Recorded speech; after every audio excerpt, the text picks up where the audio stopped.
প্রিয় ভাই ও বোনেরা, আসসালামু আলাইকুম। কেমন আছেন আপনারা? আশা করি আল্লাহর রহমতে ভালো আছেন। আমিও আলহামদুলিল্লাহ ভালো আছি। আজ চলে এলাম আপনাদের সাথে শেয়ার করার জন্য।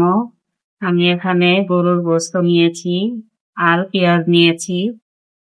আমি আজ এই রাঁধুনি হালিম মিক্স রান্না করব। দেখুন, এটা আমি তুলে নিচ্ছি। এই দেখুন, এখানে 2টি প্যাকেট আছে। এখানে মশলা আর এখানে চাল ডাল গুঁড়া আছে। আমি খুলে দেখাচ্ছি। দেখুন,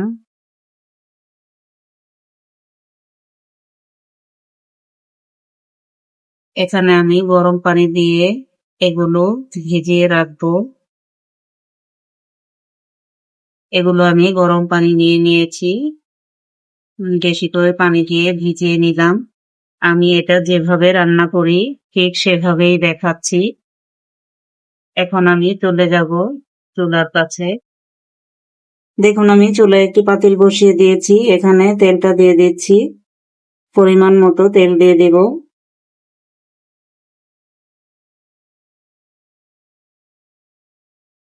দিয়ে দিচ্ছি পেঁয়াজ কুচিগুলো। এখন আমি পেঁয়াজ কুচি দিয়ে দিয়েছি।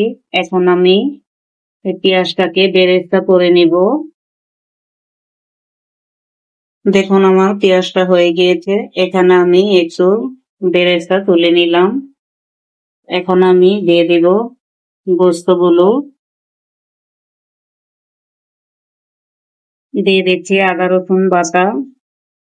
দিয়ে দিচ্ছি রাঁধুনি মশলাগুলো।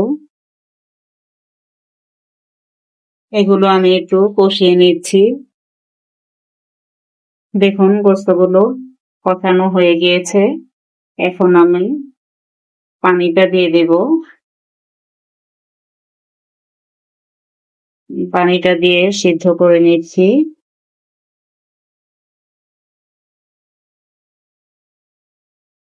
এখানে আমি লবণটা দিইনি, আলগা লবণ, কারণ মশলাতে অনেক লবণ আছে, তাই লবণ দেইনি। এখন হালিমটা হয়ে গিয়েছে। আমি এরকমই রাখবো। হালকা একটু ঠান্ডা হলে ঘন হয়ে যাবে।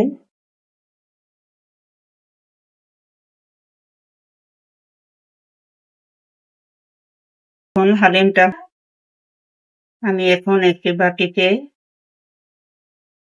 বেড়ে নিচ্ছি।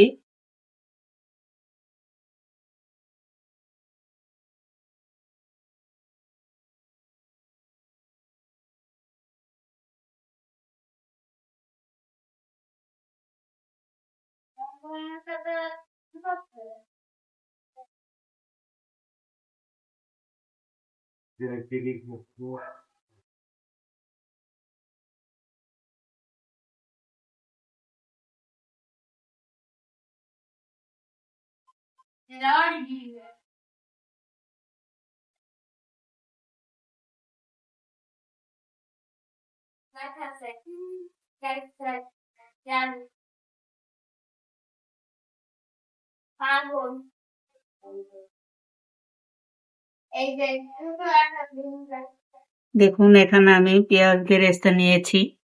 এগুলো আমি হাত দিয়ে একটু ভেঙে নিয়েছিলাম। নিয়েছি ধনিয়া পাতা কুচি, নিয়েছি কাঁচামরিচ কুচি, নিয়েছি লেবু। এখানে আমি একটু পেঁয়াজ বেরেস্তা দিয়ে দিচ্ছি।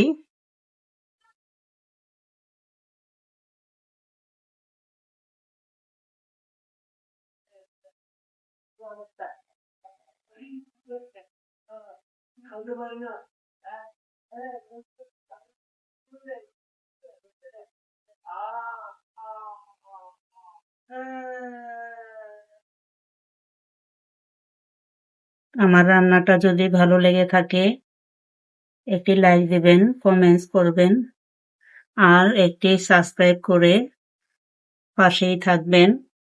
সবাই ভালো থাকবেন, সুস্থ থাকবেন কামনা করছি। আল্লাহ হাফেজ।